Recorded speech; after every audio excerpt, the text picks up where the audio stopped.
Disclaimer. This is a re-upload of the second episode of When the Vibe is Right podcast. Stay tuned for the next upcoming videos on Wednesdays at 6 p.m. Eastern Standard Time. Free episodes available on YouTube and Spotify.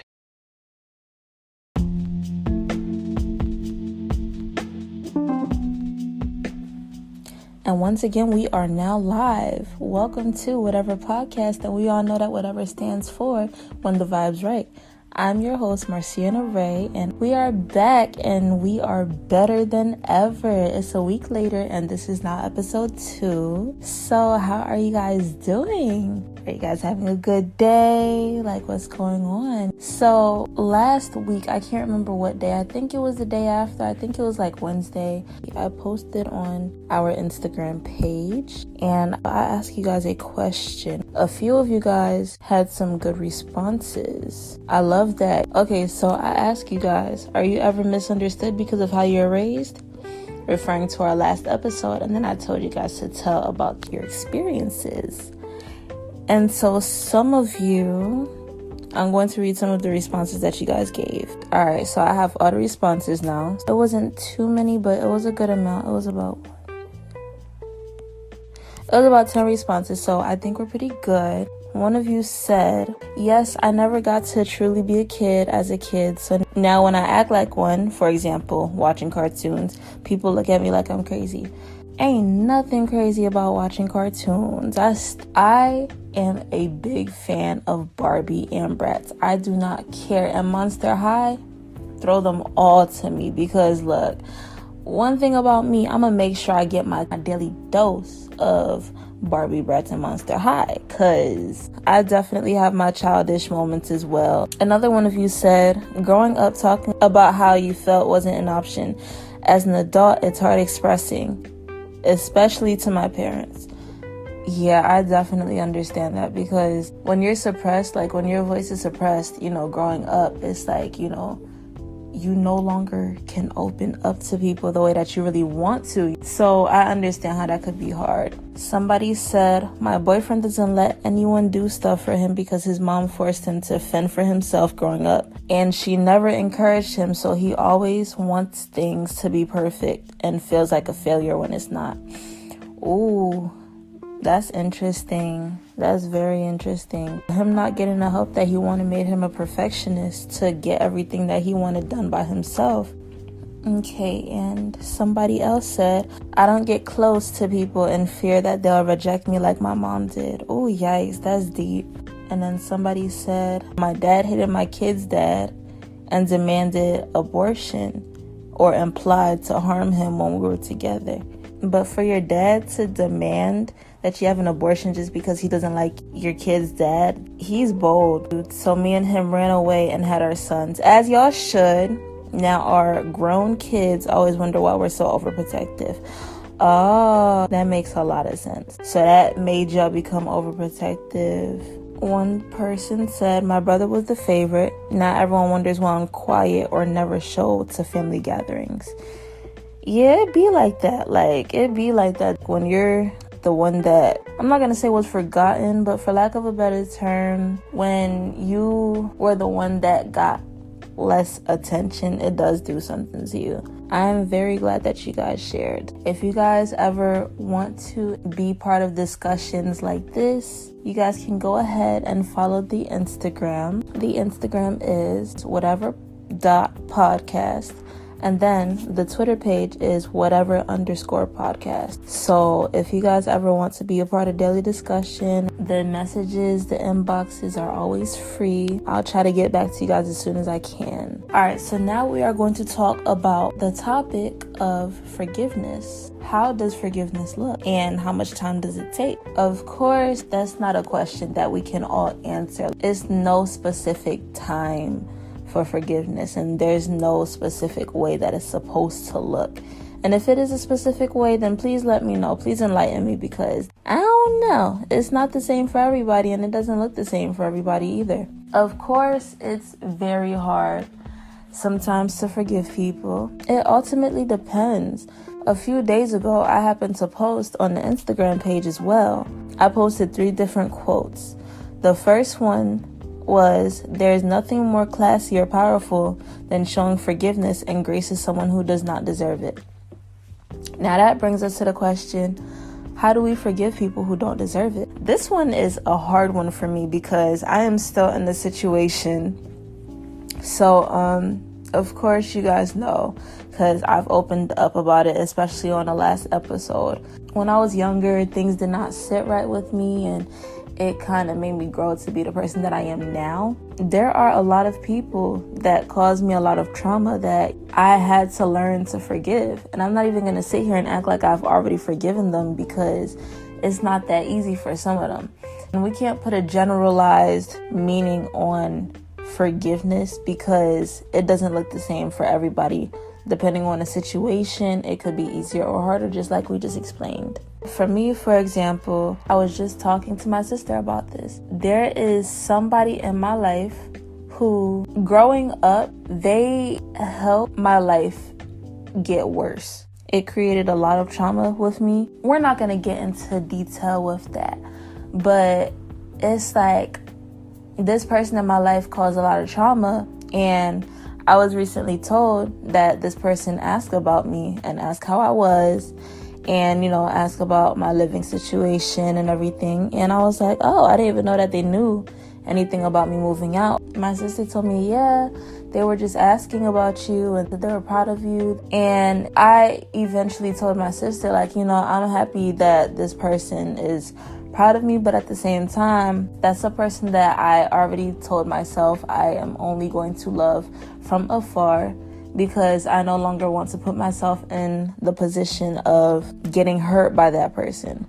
And the only way to not get hurt by that person, or the only way for me to be able to forgive that person, is by loving them from a distance, keeping them out of my life, due to the simple fact that when they were too involved with my life, it ruined things for me and it ruined my bond with my family completely. There was a quote. It says, "We give so much sometimes that we end up losing ourselves." Now, that in itself is very powerful, because the longer it takes for you to forgive somebody, the longer you're stuck with, having to always think about that trauma, or, it's like you're never letting it go. And sometimes you have to forgive for yourself, because if you continue hurting and, being hurt over the traumas that you have to heal from, if you don't heal from them, it's just going to eat you up, and it's going to make you start giving up. You're going to end up losing yourself eventually, because you're not able to let go of these past traumas. For example, when I actually opened up to my sister about the stuff that traumatized me, she told me, you have a lot of healing to do. And I knew that I have a lot of healing to do, but at the same time, I didn't know what to do about it. Right now, I do know that I need therapy. However, as of right now, I don't know. I don't know if I'm going to get therapy anytime soon, only because I need to put the stuff together for it. So I'm gonna try to make that a priority, because I do know that it's important. I'm not trying to neglect my mental health. However, as of right now, I am not in the state or mindset. No, not even mindset.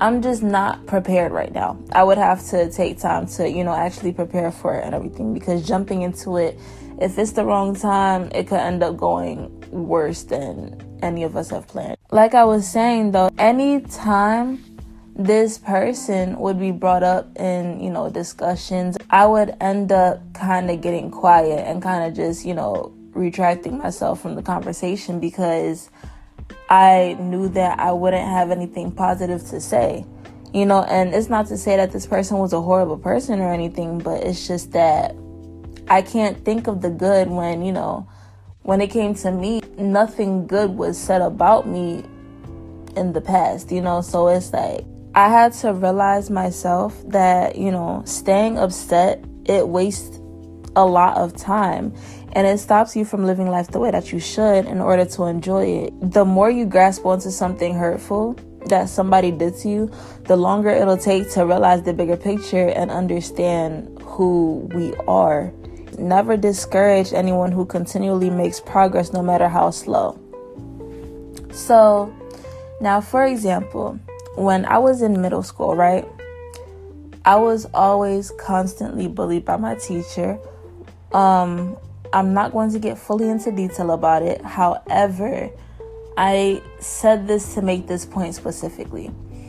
I was always told, oh, you're going to fail. You're going to be a failure at life. You're going to fail the 6th grade. Everything was always just talking down on me. You know, it was always verbal abuse constantly. So it's like I was getting verbally abused by my teacher. And, you know, everybody was siding with this teacher because she was a family friend. Hence why this other person that was involved kind of made things worse for me as well, which is another thing that adds on to that trauma that I was telling you guys about before.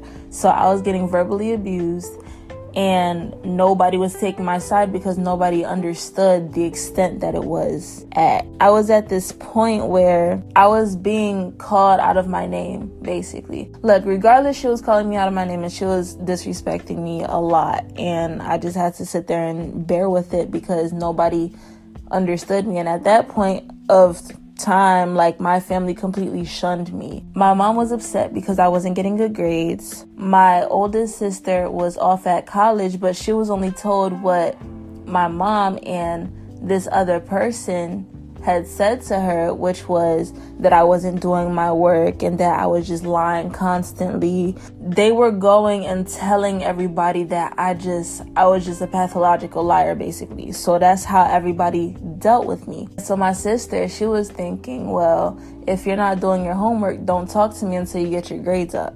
So I didn't have anybody to talk to with that. My second oldest sister, she was a senior in high school. So, you know, she was living her life. She was doing her and everything. Not to mention she was in, I think, a dance team or something like that. If not a dance team, then that's when she started cheerleading. I'm not sure. But she was busy doing her. You know, she was doing her, and I respect that. And my brother was going through pretty much the same situation as I was. It was a lot of isolation when it came to me versus my family. So I never had anybody to talk to. I never really listened to the lady when she would tell me that I was a failure, or she would tell me that I would fail, you know, my classes and everything. I never listened to her with that because I knew that it wasn't true. All that to say, fast forward 2 years later, I graduated on time when I was supposed to. That same person who told me every single day constantly that I was gonna fail, and, like, you know, that same lady who verbally abused me, after things happened to her, which I'm not going to get into detail with, she got her karma. Let's just say that. She came to me and said, you know, I knew that you would never fail. And that's why I was hard on you. And, you know, I'm very proud of you for getting up there where you are, even though she was the one that was constantly trying to make me fail. It's okay. I wasn't forced to forgive her, but I did forgive her. However, although I forgave her, doesn't mean I forgot about it. I'm not going to sit here and act like I did forget about it. But at the same time, I'm not going to keep letting it eat me alive like I used to let it eat me alive, you know? Because, look, she kept telling me I was going to fail, and I didn't. So, you know, that already showed that her words didn't hold power towards me, you know? And even though I was always told, oh, you're giving her that power by talking about her, it's not that at all. It's simply that I'm explaining what I went through, my personal traumas, and I am explaining how I surpassed it, how I got over it, how I got through it, you know?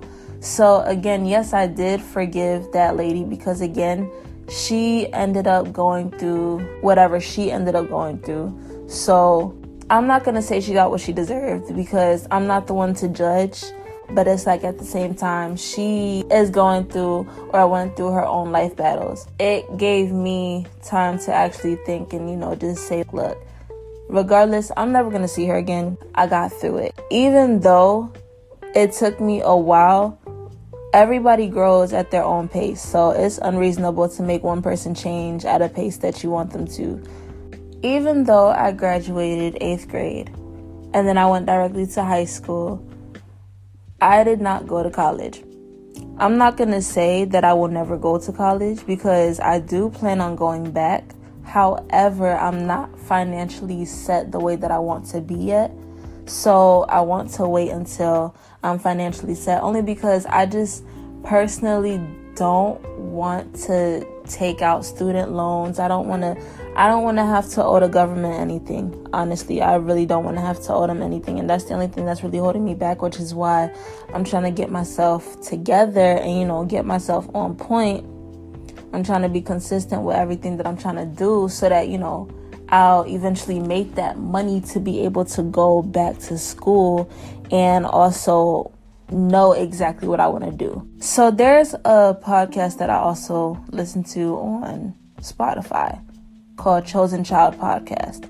The host, she spoke about how we grow up having to follow a script no matter where we are trying to go in life. You grow up, go to school, go to high school, go to college, and you immediately start working and try to make sure that you're financially free in the future. Then she explained that for her, she also has the influencer script where she has to post content and, continue maintaining it. She explained that, there's never anything where you get to change your content or anything. So she explained that she had to rewrite the script.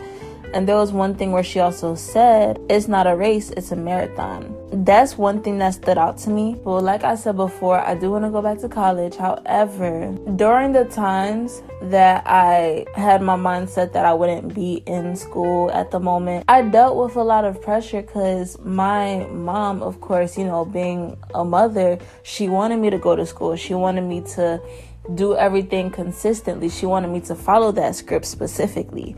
She wanted me to go to school and finish school, get my degrees and everything, and then eventually, become, I don't know, she wants me to become a nurse or a doctor, whatever, and everything. I'm not doing that. But that's what she wanted me to do. So when I came at a pause and didn't go straight to college, it was just like, school is still there. You need to finish school. She already had this script built out, this plan built for my life. And when I started rewriting that script, it turned into, okay, I don't know what you're doing, but I still know what I want you to do, because I want you to live your life so that you'll be comfortable. It's like she has good intentions, but it still comes off like she wants me to follow the script, pretty much. Like, that's the best way I could explain it, So I can't really get mad at her because, she just wants me to be financially stable and financially free, which is understandable. However, I'm not trying to go about it the way that she wants me to. The one thing that she doesn't take into consideration is that regardless, even though I'm not doing everything the exact way that she wanted me to do, it doesn't mean that I'm not planning on doing it at all. However, even if I didn't plan on doing it, it still shouldn't matter because I do want to be financially stable. I do want to be financially together. I do want to be financially free. I want all of that. Of course, I want that for myself. The only issue is that I don't want to follow the regular script. And it's like, if you don't follow the script, people make it seem as if you're not going to get where you want to go because you have a better shot at doing one thing than another. You might as well give up on this and do what you're meant to do. And I'm not saying that my mom said that. I'm not saying that at all. But going back to what I was saying, though, it's like, so when my mom would see that people around me will be at school or like in school and everything. Like, for example, my best friend, shout out to her, she is in college right now. There was one time where me and my best friend were talking on the phone and my mom happened to be asking her about school. Of course, my best friend said she was in school. Then my mom starts, when you graduate, we're going to be there cheering you on. And, when Marcia goes back to school, that's when, I'll be so happy. There was nothing wrong with that because we love the uplifting. We love it, and plus that is my best friend. Like, she doesn't take it personal at all. But at the same time, I hate comparisons. And growing up, I was always being compared. That's the thing. Everybody in my family was compared to somebody else.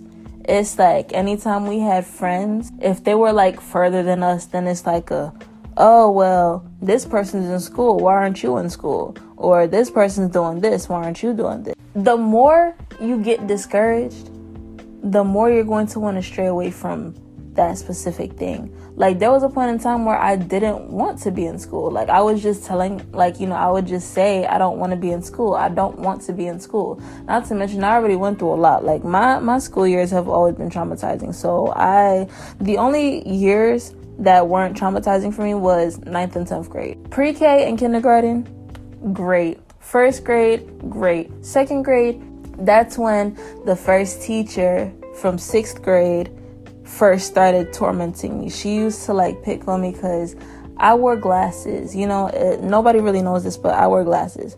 But I used to wear glasses, but I would always lose my glasses. So there were points where I no longer wanted to go to school due to the fact that I just kept getting picked on because this mean lady would always ask me, oh, where are your glasses? Why aren't you wearing your glasses? And eventually I would try to fake sick. And when I would fake sick, my dad would be like, no, you're going to school. It's fine. You're not going to get bullied or anything. You're just going to go to school. You're going to make sure you have your glasses and you're going to be good, And then 3rd grade, that was a cool year. I'm not even going to lie. That was a cool year. Except for the fact that, we're not going to get into that. But 4th grade, great year. 5th grade, that's when things started going downhill.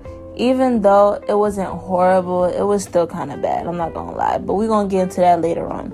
And then that's when 6th grade hit, and that's when my life just changed horribly. Then 9th and 10th grade were awesome years. They were both definitely awesome years.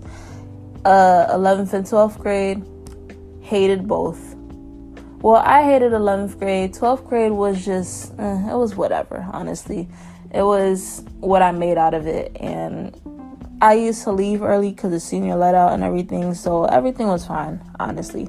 Not even gonna lie. But that's when I started babysitting. Then the pandemic happened. So it was a roller coaster in itself. That's for another time as well. Back to what we were talking about, though, with time. Whether we're talking about forgiveness or the amount of time that it takes to reach our goals, regardless, nobody's ever going to move in the same pace as the next person, nor should they ever try to. If you see life as a constant competition, you're never going to be satisfied with the progress that you make, and it could lead you to getting discouraged quicker and moving slower than you plan to when you don't see things happening as fast as the next person. And that's the one thing that I always keep in mind. Anytime that I see people getting compared, I don't like it. Like, oh, well, this person is here. Why aren't you here too? It just, I don't know. It does something to me. I don't like it. I really don't like it. That's one thing that I hate with a passion, because I just don't like people getting compared. I know how it feels to get compared to somebody who's supposed to be quote unquote better than you, And I don't like that because they could never fight the battles that I fought. Not to mention, I could never fight the battles that they fought, because neither battle was for either of us. We can't sit there and compare somebody if we don't know how it went for them. Then it's like, it probably looks easy, but the whole time the person probably was struggling behind closed doors. You never know. It's like a lot could have happened. They could have did a lot just to get to where they are, but to us it just looks like, oh yeah, they did this, so it's whatever. The one thing that I try to do is I try to see what I do differently, because I find that no matter what, if I do something different, it'll draw the attention of somebody else to me. I feel like being different is going to make people look at me like, oh, you know what? I like what she did there. I'm going to keep up with her. Instead of just trying to do the same thing as everybody else. Because when you're doing the same thing as everybody else, that's when you're putting yourself in the same bubble or the same category. So now it gives other people a room to compare you because they see what you're doing and they see what the person is doing. It looks like you guys are competing. But if you're in a situation where you're doing something different, nobody's going to be able to compare you because you're the only one doing this. If you're doing hair, right? everybody does wig videos, everybody does wig videos. But then, there's that one person out there who makes like colorful wigs and everything. Or there's like the one out there who, the black girl who has, bomb different color wigs and everything as well. People going out of their shell to do something different, to be different, right? And then there are people who do, natural hair videos. When people do something different, it could benefit you more than if you're trying to do what everybody else is doing. If you're trying to do the same stuff that everybody else is doing, all that's going to do is strip your originality. And eventually your content is going to get drained or like lost in the other content of what everybody else is trying to do. That's why what I try to do is I try to make things different. I try to, make it so that I'm not doing what everybody else is doing. I'm still trying to figure out what I want to specifically do, just so that we know there's something different that'll draw the attention of the next person, so that you can get something out of it. Like, I do want to be successful, but I want to find my own way there. I want to be able to do what I want to do, especially so that I can stick to it and be consistent with it, but also be different, so that there's like, I want people to one day look at me and say, oh yeah, that's the YouTuber or that's the content creator who does this and this, like, it's like, I want to find my brand. I want to find something that makes me different and defines me. Let me know in the comments, what is something that you can say that you do differently that other people can't say that they do differently? Like, let me know. I'm curious now. And also, how does forgiveness look to you? And is it easy or hard? And how do you go about forgiving somebody who doesn't deserve it? And are you the one who interprets or determines whether they deserve it or no? Just let me know. Thanks for tuning into the Whatever Podcast. I will be seeing you next week for the next episode. Take care.